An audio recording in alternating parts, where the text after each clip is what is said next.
guys, welcome to my channel. ඉතින් ඔයාලව ආදරයෙන් පිළිගන්නවා මගේ channel එකට. ඉතින් මම ඊයේ වීඩියෝ එකක් අරගෙන ආවා මගේ YouTube ගමන ගැන. ඒකෙදි මම YouTube පටන් ගත්තේයි YouTube පටන් ගන්න කලින් මගේ හිතේ තිබ්බ මොනවාද කියන දේවල් මම ඒ වීඩියෝ එකෙන් ඔයාලත් එක්ක කතා කරා. ඉතින් මේ වීඩියෝ එකෙන් මං හිතුවා මගේ පවුල විස්තර සහ මගේ future plans අනාගත බලාපොරොත්තු මොනවාද කියලා මේ වීඩියෝ එකෙන් ඔයාලත් එක්ක කතා කරන්න. මුලින්ම මං හිතුවා මගේ පවුල විස්තර ෂෙයා කරගෙන ඉන්නවා කියලා. මගේ පවුල විස්තර ගත්තොත් දැන් ඉන්නේ මමයි හස්බන්ඩුයි තාත්තයි මගේ තාත්තා තමයි දැන් ඉන්නේ. ඉතින් අම්මා නම් නැති වෙලා අවුරුදු 3ක් වෙනවා. ඉතින් අම්මගේ කතාව ගැන මම වෙන වීඩියෝ එකකින් අරගෙන ආවා. ඒක බලපු නැති කෙනෙක් ඉන්නවා නම් මම description box එකේ link එක දාලා තියන්නම්. ඉතින් අපි තුන්දෙනා තමයි ඇත්තටම ගෙදර දැන් ඉන්නේ. තව ගත්තොත් මගේ අධ්‍යාපන කටයුතු ගැන ගත්තොත් මම පාසල් ගියේ පන්නිපිටිය ධර්මපාල විද්‍යාලයේ. මගේ හස්බන්ඩ් අනුරාධපුරේ. ඉතින් එයා ගියේ අනුරාධපුරේ ඉස්කෝලේකට. මම ඇත්තටම ඒකේ නම මට මතක නැහැ. ඉතින් මම මගේ අධ්‍යාපන සුසුකම් ගත්තොත් මම O level විතරයි කරේ. A level කරන්න බැරුව නෙවෙයි. ඒ වෙනකොට මගේ අම්මා අසනීපෙන් හිටියේ. ඉතින් මට A level වලට වඩා මට මගේ අම්මා වටින නිසා මම අම්මා ළඟ හිටියා. ඉතින් අම්මා හොස්පිටල් හිටපු නිසා ඉතින් මම A levels කරේ නැහැ. O level වල රිසල්ට් ගත්තොත් B4යි C4යි S1යි. හස්බන්ඩ්ගේ නම් මට මතක නෑ හරියටම කොහොමද කියලා. ඉතින් හස්බන්ඩ්ගේ පවුල ගත්තොත් අම්මා තාත්තා නංගි නංගිගේ හස්බන්ඩ් සහ නංගිගේ බබා. ඔය ටික තමයි ඇත්තටම පවුලේ විස්තර. ඒ වගේම තවත් පවුලේ අලුත් අය ඉන්නවා. ඒ තමයි ඔයාලත් අපේ පවුලේ අය තමයි දැන්. ඒ වගේම future plans ගත්තොත් future plans මහා ලොකුවට ගොඩාක් දේවල් නැහැ. හැබැයි සාමාන්‍යයෙන් ටිකක් තියෙනවා. ඉතින් මං කලින් කිව්වා වගේම මට හැබැයි කරගන්න බැරි වුණ plans වලට තියෙන්නේ මට ඕල් කරන්න සහ මං ආසාවෙන් හිටපු යුනිවර්සිටි එකක ඩිග්‍රියක් ගන්න තමයි මං ඇත්තටම ආසාවෙන් හිටියේ. හැබැයි මගේ අම්මා ගැන හිතලා මම ඒ ගත ඩිසිෂන් එකත් එක්ක මං අද සතුටු වෙනවා. ඒක තමයි ඇත්තටම දුකකට තියෙන්නේ. ඒ වගේම අලුත් ප්ලෑන්ස් විදිහට ගත්තොත්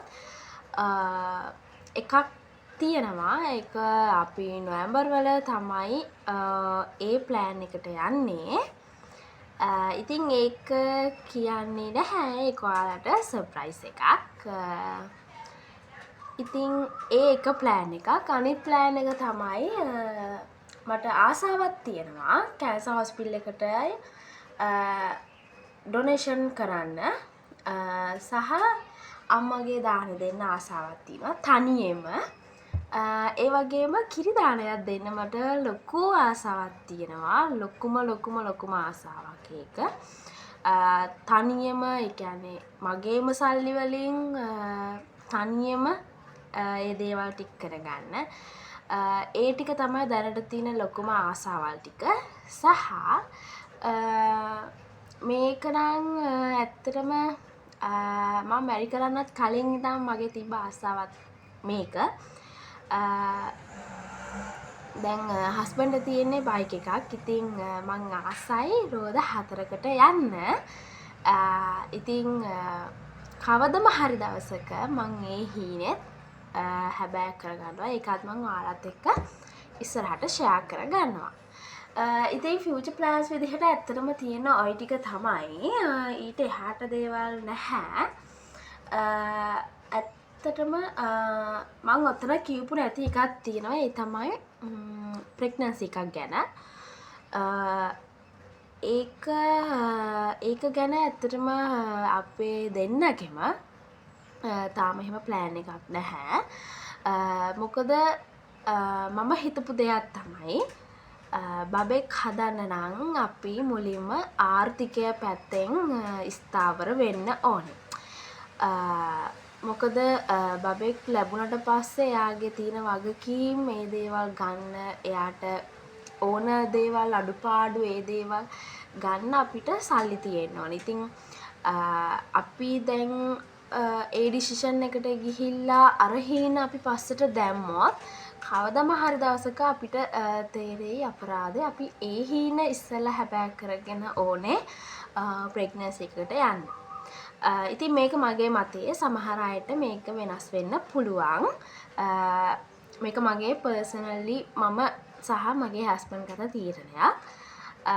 ඉතින් අපි දෙන්නටම ඕනේ ආර්ථික පැත්තෙන් ස්ථාවරයක් වෙලා අපේ ගෙදර ලස්සනට හදාගෙන මං කැමති විදිහට හදාගෙන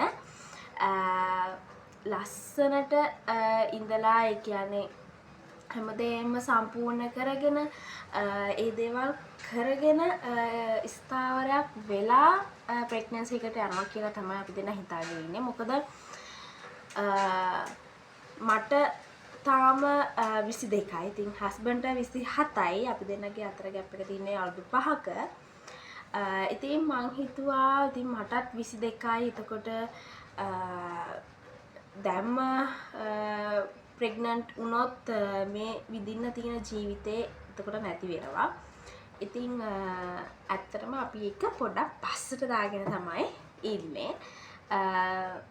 මුලින්ම අපි හිතුවේ අර ටාගට් එකට ගිහිල්ලා ඊට පස්සේ ඒ ගැන හිතනවා කියලා. ඉතින් ඕවා තමයි ඇත්තටම පවුලේ විස්තර සහ ෆියුචර් ප්ලෑන්ස් වලට තියෙන්නේ. ඊට එහා ලොකු දේවල් ඇත්තටම නැහැ.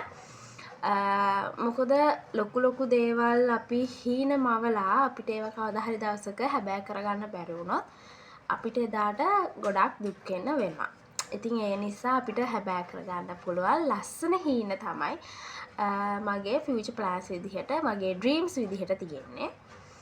ඊට එහා දේවල් නැහැ ඇත්තටම. ওই ටික තමයි ඉතින් ඊළඟ ටාගට් එකක් තියෙනවා සබ්ස්ක්‍රයිබර්ස්ලා ලක්ෂ සම්පූර්ණ කරන්න. YouTube එක පැත්තෙන් ගත්තොත් ලක්ෂ සම්පූර්ණ කරන්න සහ මං ආසයි පොඩි කැමරාවක් ගන්න. ඒක මගේ ගානේ මගේ channel එකට කරන ට්‍රීට් එකක්. ඉතින් මේ දේවල් තමයි අතරම තියෙන්නේ. ඊට වඩා දේවල් නැහැ. ඉතින් ඔය දේවල් තමයි. ඉතින් මේක ප්‍රයෝජනවත්, මේ වීඩියෝ එක ප්‍රයෝජනවත් වුණා කියලා හිතනවා නම් ලයික් කරන්න වගේම කමෙන්ට් කරන්නත් අමතක කරන්න එපා. ඒ වගේම ෂෙයා කරන්නත් අමතක කරන්න එපා. සහ ඔයා තාම මාව සබ්ස්ක්‍රයිබ් කරපු නැති කෙනෙක් නම් සබ්ස්ක්‍රයිබ් කරන්නත් අමතක කරන්න එපා. එහෙනම් ඊළඟ වීඩියෝ එක මොකද්ද ඕනේ කියලාත් පහලින් කමෙන්ට් එකකුත් දාගෙන යන්න අමතක කරන්න එපා. එහෙනම් අදට ගිහින් එන්න.